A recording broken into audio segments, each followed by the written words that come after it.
Mesdames, Messieurs, bienvenue à l'émission Toute la Bible en parle. Enfin, nous sommes de retour et nous sommes très heureux que vous soyez là, nos invités. Vous savez, la Bible parle à chacun et chacune dans un langage compréhensif. Elle nous parle d'un grand Dieu d'amour qui nous aime. Et nos invités aujourd'hui, vous allez les reconnaître, ils n'ont pas tellement changé. C'est Samuel et Hélène Grandjean. Ils sont de Genève, en Suisse, et ce sont des spécialistes de la jeunesse. Même aujourd'hui, faites un spécial, demandez aux enfants de venir, parce que tout à l'heure, Samuel et Hélène Grandjean vont leur parler à eux. C'est une émission pour eux, pour toute la famille. Donc, ne manquez pas d'appeler même quelqu'un, peut-être au téléphone, dire il y a une émission spéciale à Toute la Bible en parle. Et dites-le nous, appelez-nous, il y a des numéros de téléphone qui vont paraître un peu plus tard et vous pourrez communiquer avec nous comme vous le faites si fidèlement depuis, mais c'est la 15e année. Et nous sommes très heureux que vous soyez toujours là. Et un habitué, un invité de Toute la Bible en parle, c'est Jacques Whitney. Nous sommes heureux qu'il soit là aussi. Il est de retour pour nous transmettre un beau message de sa façon à lui, par un chant. Et il va être ici un peu plus tard au cours de l'émission. Nous avons un nouvel ouvrage et c'est par Gaston Racine. Et vous allez sûrement apprécier, nous vous le montrons, les leçons de Marie. Ça vaut vraiment la peine d'en faire la demande. Les numéros de téléphone qui vont apparaître à l'écran sont vos numéros. Choisissez la ville qui vous convient et appelez sans délai. Il y a aussi le Nouveau Testament en français courant que nous vous offrons. Il vous suffit aussi d'en faire la demande immédiatement durant l'émission. Et il nous ferait plaisir de vous le faire parvenir. Dans certaines régions, peut-être que le Nouveau Testament est différent, mais c'est la même parole de Dieu. Donc, sans plus tarder, je me tourne vers nos invités. Ça nous fait tellement plaisir de vous accueillir ici à l'émission Toute la Bible en parle. Ça fait déjà 7 ans. 7 ans. Et je vous regarde et je pense que vous êtes un peu plus beau encore. Soyez les bienvenus. Merci. Et j'ai toutes sortes de choses à vous demander. Par exemple, j'ai dit tout à l'heure que vous êtes des spécialistes de la jeunesse. Et puis, lorsque je vous ai dit ça cet après-midi, vous avez dit « Ah, bien, spécialiste ». Alors, ce n'est pas exact. Vous voulez expliquer un peu ce que vous vouliez dire? Qu'est-ce que ça veut dire? Spécialiste, pour moi, c'est plus exactement appelé par Dieu à parler aux enfants, à parler aux jeunes, mais en particulier aux enfants, parce que je suis convaincu, nous sommes convaincus, ma femme et moi, que c'est au moment de l'enfance qu'on est le plus accessible aux vérités de l'Évangile. Et on a toute une vie devant soi, et non pas une moitié de vie dont nous disposons encore pour vivre avec la joie et la paix de Dieu dans notre cœur. Et vous arrivez en terre du Québec dans une belle saison, au cours d'une belle saison. Vous êtes venue pour quelle raison, madame, cette fois-ci? Vous accompagnez votre époux, on veut vous entendre. Nous sommes venus pour les conférences d'école du dimanche à Montréal et à Québec. Et aussi, je dois dire, pour voir quelques ours et quelques orignals. Vous êtes allé au jardin, on le dit, hein? Oui, Ah oui, il faut le dire, il en vaut la peine. Parce qu'on devrait tous aller voir ça. Ah oui, magnifique. au bord du lac Saint-Jean, à Saint-Félicien. À Saint-Philippe, vous êtes allé voir, vous êtes allé prendre des c'était photos magnifique. Ah oui, c'est pour merveilleux. votre journal? Pour le petit Pour journal. notre journal. Est-ce qu'on peut montrer le journal? Bien entendu, Oui. c'est toujours joyeux, je vous en prie. Ça me rend joyeux à regarder ça, là. Je ne sais pas si on peut voir une belle image de toujours joyeux. Je vais aussi, on va aller voir à l'intérieur. Ça, c'est un journal que vous réalisez du commencement à la fin. Hein. Vous avez chaque page, vous avez des choses vraiment super à l'intérieur. Oui, je suis le rédacteur tous les mois depuis 1962 et ma femme fait une partie des dessins. Et nous aimons avoir dans chaque numéro une page qui se rapporte à la nature, aux merveilles de la création. Et voilà pourquoi on trouvera par la suite aussi quelques belles images des animaux rencontrés à Saint-Félicien. Est-ce qu'on dévoile le secret aux auditeurs concernant le journal? Tout de suite. Pourquoi pas? Pourquoi pas? D'accord, mais c'est vous qui le faites ou moi? Moi, j'aimerais ça vous l'entendre dire. Là. Alors écoutez... Je vais être certain que la promesse tient toujours. Ah, elle tient, Oui, elle OK. tient. Nous allons promettre que tout auditeur, téléspectateur d'aujourd'hui, de cette émission, qui en fera la demande dans un bref délai, pourra recevoir gratuitement un exemplaire de Toujours Joyeux. Et dedans, on lui dira comment faire pour le recevoir ensuite tous les mois s'il s'abonne. D'accord. Il en vaut la peine, il y a 11 numéros par an. Et ce journal va chaque mois dans 60 pays.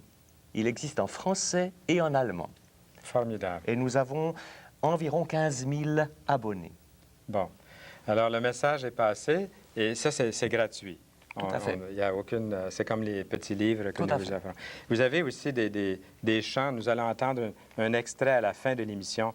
Vous avez des choses sur cassette dans les bonnes librairies. J'imagine qu'on peut trouver Tout à fait. des chants d'enfants. C'est merveilleux. Des chants que ma femme a composés au point de vue des mélodies. Nous avons fait les paroles ensemble. Et vous avez des artistes, hein? Un artiste? Ce sont toujours des jeunes chrétiens qui ont fait des camps d'enfants quand ils étaient enfants. Ils ont grandi, sont devenus musiciens. Alors vraiment, ils nous aident, on est reconnaissants. C'est magnifique. Merci. Et vous allez voir que c'est très important de noter les numéros de téléphone lorsqu'ils paraîtront un peu plus tard, parce qu'ils paraissent 3 fois durant l'émission. C'est un peu différent, la prochaine série. Donc, aussitôt que vous verrez les numéros un peu plus tard durant l'émission, il faut les noter. Ils sont en ordre alphabétique, chaque ville. Notez bien le vôtre et demandez Toujours Joyeux, le journal Toujours Joyeux, en même temps que le Nouveau Testament et aussi le livre Les Leçons de Marie. Je voulais vous demander aussi, depuis 7 ans, il s'est produit pas mal de choses. Oui, nous avons vieilli un petit peu. Pas tellement. Pas beaucoup. Non. Il a neigé sur les tuiles, mais Oui. on ne voit pas de différence. Mais vous avez toujours vos tuiles. Oui. Eh bien, depuis 7 ans, nous avons continué, nous avons persévéré dans notre travail au profit des enfants. Et le Seigneur nous a conduits dans des sentiers que nous ne nous attendions vraiment pas à parcourir. 2 fois, nous avons pu nous rendre en Roumanie. Il faut dire bon que pour nous dire. avons fait un numéro spécial, même 2 numéros spéciaux du journal en roumain. Et la dernière édition a été faite ce printemps à 330 000 exemplaires qui sont partis en Roumanie. Et simultanément, nous avons pu faire un numéro spécial en russe et il a été imprimé à 250 000 exemplaires. Alors ça, c'est une expérience que nous avons faite et nous ne nous attendions pas à ceci, mais le Seigneur a arrangé les choses pour que depuis le mois de mai jusqu'à la fin de l'été, nous puissions chaque dimanche après-midi rencontrer des enfants venus d'Ukraine, de la région de Tchernobyl. Tous ont été irradiés et nous ne savons pas s'ils atteindront l'âge de 20 ou 25 ans. Mais ces enfants, ils étaient chaque fois un groupe d'une quarantaine et nous avons pu les évangéliser en Suisse où ils venaient pour un changement d'air. Et ils ont tous reparti avec une Bible et avec des Toujours Joyeux pour leurs petits camarades. Et vous me disiez, dans l'auto, on a fait un petit trajet ensemble autour de Montréal. Et pour eux, recevoir un petit journal comme ça, c'est comme en Suisse recevoir Ah oui, un Un immense volume. cadeau. un immense cadeau. Ah oui. Parce que ce journal, qui n'a pas son pareil là-bas, surtout en couleur, ce journal sera mis à la place d'honneur, il sera lu par toute la famille. Et par ce moyen, quelque chose de l'Évangile pourra atteindre ces familles et ces enfants. Moi, j'aimerais ça que vous nous parliez d'une leçon particulière, d'un message particulier pour les enfants. Nous avons demandé aux enfants de venir. Oui, Ils sont c'est là, vrai. sont déjà arrivés. S'il y a quelqu'un qui n'est pas arrivé, faites vite, venez. Il nous reste combien de temps à peu près? Il nous reste un bon 10 minutes. Alors, Oui. vous faites, je vous laisse la parole. Alors, je vais raconter quelque chose de la Bible, c'est donc une histoire vraie, au moyen de ce petit matériel. Il y avait une fois dans une ville un homme dont la Bible ne nous dit pas le nom. Alors, je vais l'appeler monsieur numéro 1. Cet homme avait tout pour être heureux, mais quelquefois, il avait la bouche plutôt comme ça. Il était préoccupé. Savez-vous pourquoi? Il avait un ami qui était toujours couché sur un lit, incapable de se redresser, toujours bloqué sur son lit, il était paralysé. Et dans cette localité, il y avait un autre personnage, mais la Bible ne me dit pas son nom, alors je vais l'appeler monsieur numéro 2. Et lui connaissait celui qui était paralysé, et il l'aimait. Lui, il pouvait se promener, il pouvait se baisser pour cueillir des fleurs, mais il pensait à son ami, toujours bloqué sur son lit. Et dans la même ville, il y avait un troisième personnage, on va l'appeler monsieur numéro 3, puisque la Bible ne nous a pas dit son nom. Et même, il y en avait encore un autre qu'on va appeler Monsieur numéro 4, puisque la Bible ne nous dit pas son nom. Mais un jour, je ne sais pas lequel des 4 est arrivé en courant. Probablement, il a grimpé les escaliers, il est arrivé tout essoufflé, frappé à la porte. « Écoute, je t'apporte une bonne nouvelle, mais c'est formidable. Écoute bien ce que je te raconte. Tu te rends compte sur la place là-bas. Il y a quelqu'un qui s'appelle Jésus. Il fait des prodiges, des merveilles. Il y avait un sourd qui n'entendait pas, bien sûr. Il entend. Quelqu'un qui était aveugle, il voit. Alors j'ai pensé à toi. Je ne sais pas si le paralysé pouvait bouger la nuque, mais peut-être il a fait comme ça. Comment veux-tu que j'aille, moi, là-bas? Eux, ils ont pu y aller. Tu crois que ce Jésus dont tu me parles viendrait chez moi, pas pour un homme comme moi? Mais attends, nous y avons pensé, les 4. Mais il faut que tu sois d'accord. On est prêts, nous, à te porter vers lui, si tu le veux, mais encore une fois, il faut que tu sois d'accord. Vous feriez ça pour moi? Vous m'aimez à ce point? Mais bien sûr. Je profite de dire une chose aux enfants chrétiens qui m'écoutent. Ils ont à l'école, aussi parmi les adolescents, il y en a, des jeunes, des camarades qui ne marchent pas bien dans la vie. Il faut parfois savoir se mettre 4 ensemble pour essayer d'apporter ce camarade, de l'amener au Seigneur Jésus. Et on se met ensemble en priant pour lui, et alors on peut voir Dieu faire des merveilles. Ils l'ont pris. Cet homme s'est laissé faire. Ils l'ont emmené sur son lit et ils sont partis. Jusque là où le Seigneur Jésus prêchait l'Évangile, parlait du ciel, de la bonne nouvelle, de tout ce que son Père l'avait envoyé faire sur la terre. Ils arrivent près de la maison où Jésus était. Halte! Une barrière. On ne passe pas. Comment une barrière? Ce n'était pas une barrière en bois, c'était une barrière en homme.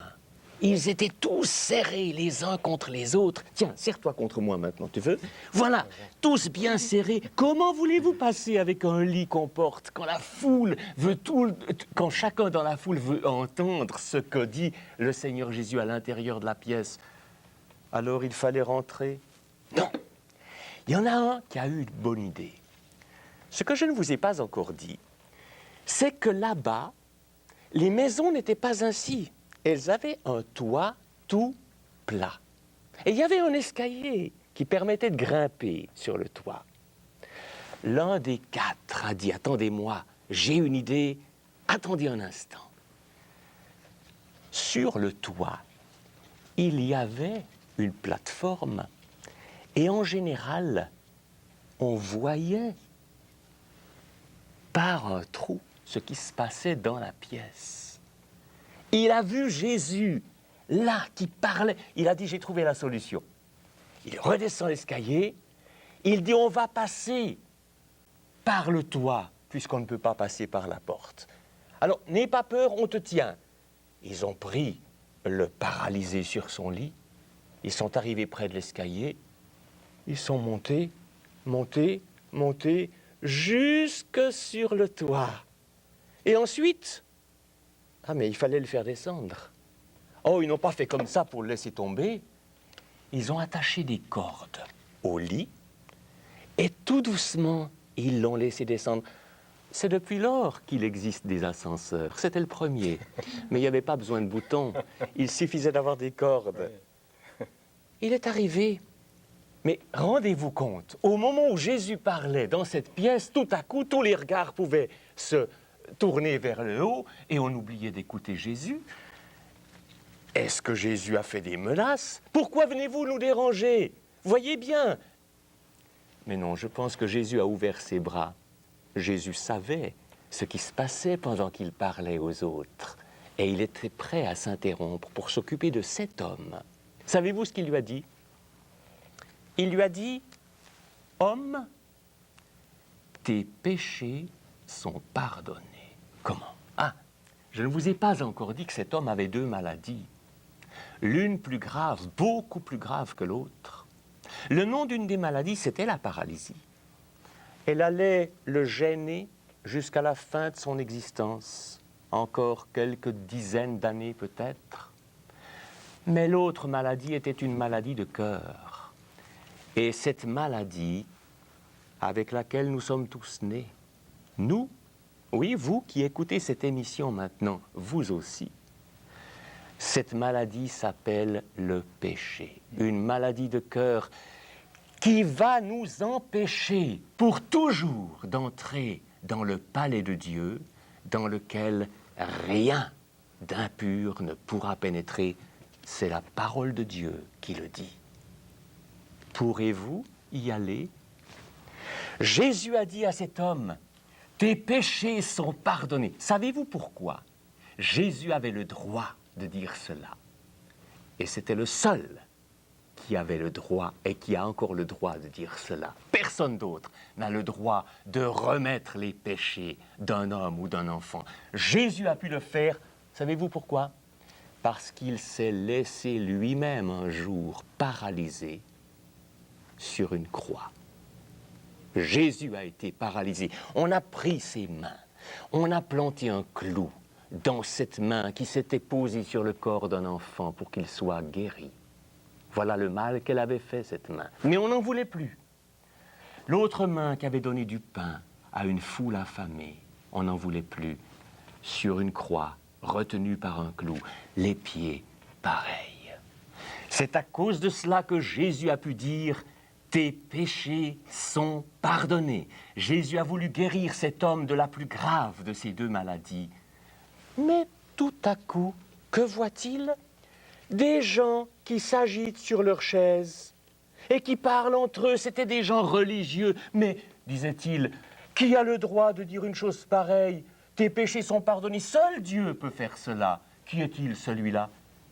Ils étaient très religieux et ils n'avaient pas compris que Jésus, c'était Dieu, venu sur la terre pour sauver les hommes. Voilà pourquoi Jésus a pu dire cela à cet homme. Tes péchés sont pardonnés. Et Jésus, qui savait ce qui était dans leurs pensées, s'est tourné vers eux et leur a dit, maintenant, parlons un peu entre nous. Dites-moi, qu'est-ce qui est le plus difficile? Est-ce que c'est de dire à cet homme, tes péchés sont pardonnés, ou de lui dire, lève-toi, prends ton lit, va dans ta maison? Eh bien, pour que vous sachiez que moi, le Fils de Dieu, j'ai le droit et le pouvoir de dire tes péchés sont pardonnés, je te le dis à toi, prends ton lit et va dans ta maison. Croyez-vous que le paralytique a dit, Seigneur Jésus, il me semble que je sens un fourmillement dans le pied gauche. Il me semble qu'avec de la physiothérapie, des massages, au bout de quelques années, ça ira mieux. Il s'est levé et il a marché. Et la Bible nous dit qu'il est rentré chez lui en portant son lit. Elle ne nous dit pas cela des autres qui avaient discuté et qui avaient dit « Mais il n'a pas le droit de remettre les péchés de cet homme. Il n'est pas Dieu. » Il était Dieu et il allait payer le prix pour la guérison de cet homme en donnant sa vie sur la croix. Cela, il l'a fait pour vous qui m'écoutez en ce moment. Mais l'avez-vous accepté? Est-ce que ça marche dans votre vie ou est-ce que vous êtes un paralysé de la vie, moralement parlant? Il vous faut le Sauveur du monde. Mes paroles n'ont rien de comparable à la parole de Dieu. Et vous lirez cette histoire dans l'évangile de Luc au chapitre 5. Prenez la place de cet homme duquel on devait pouvoir dire « ça ne marche pas ». Acceptez ce que Jésus-Christ a fait pour vous sauver et vous aussi, vous connaîtrez une vie transformée et ce sera un nouveau départ pour une vie merveilleuse qui ne sera pas exempte de problèmes et de difficultés, mais au cours de laquelle, comme pour nous, vous connaîtrez la paix de Dieu, le secours de Dieu, après avoir connu tout d'abord son pardon. C'est la plus belle chose que je puisse vous souhaiter. Alors, mes amis, à vous de vous placer devant la parole de Dieu. Merci beaucoup. Et puis, vous avez entendu ce que M. Grandjean a dit et vous avez écouté. Pourquoi, là où vous êtes, en ce moment, dire, pourquoi ne pas dire, Seigneur, viens dans mon cœur, dans ma vie?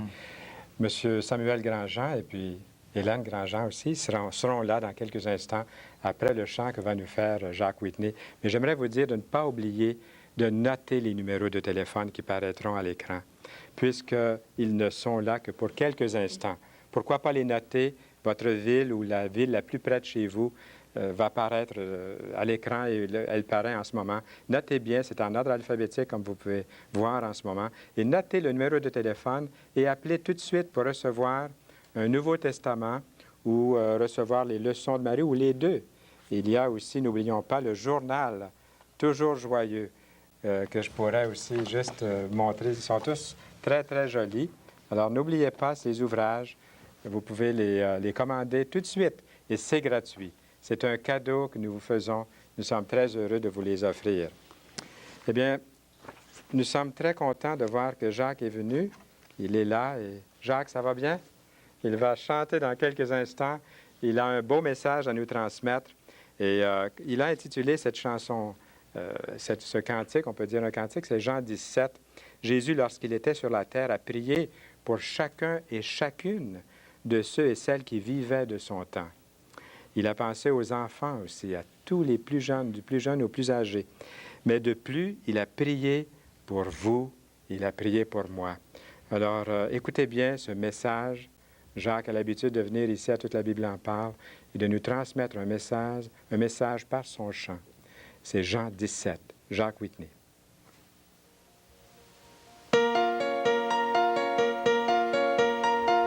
Père, l'heure est venue, glorifie ton Fils, afin que lui-même te glorifie et qu'il accorde la vie éternelle.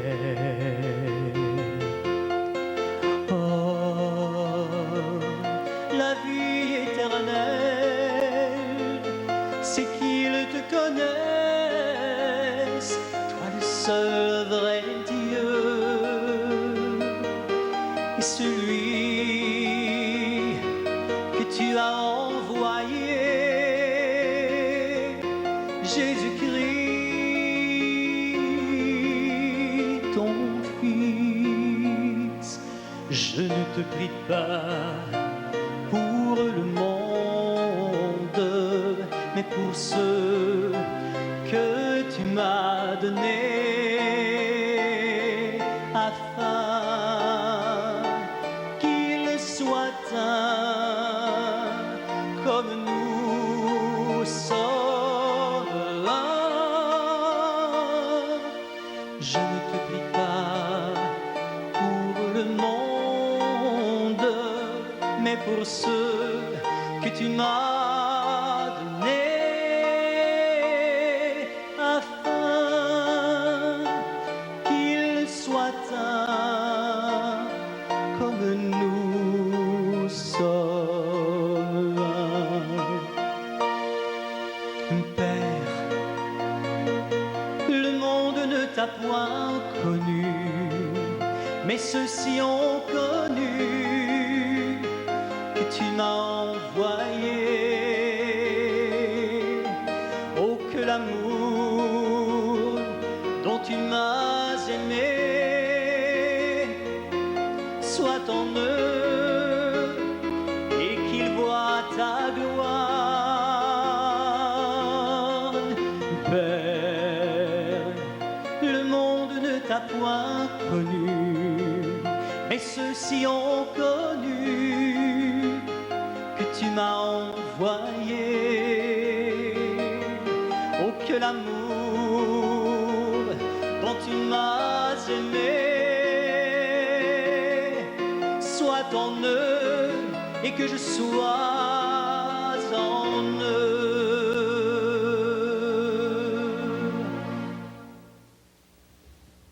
Merci beaucoup, Jacques. Je tiens ici entre les mains une cassette qui est intitulée « Tu connaîtras le vrai bonheur » par le groupe Renaître, Jacques Whitney. Donc, on peut retrouver ces cassettes-là dans plusieurs librairies. Je vais juste montrer ici très rapidement les livres et aussi le journal. Et puis ensuite, les numéros vont paraître. Ce sont des choses que vous pouvez recevoir gratuitement. Lorsque vous verrez les numéros, notez-les bien afin que vous puissiez les commander.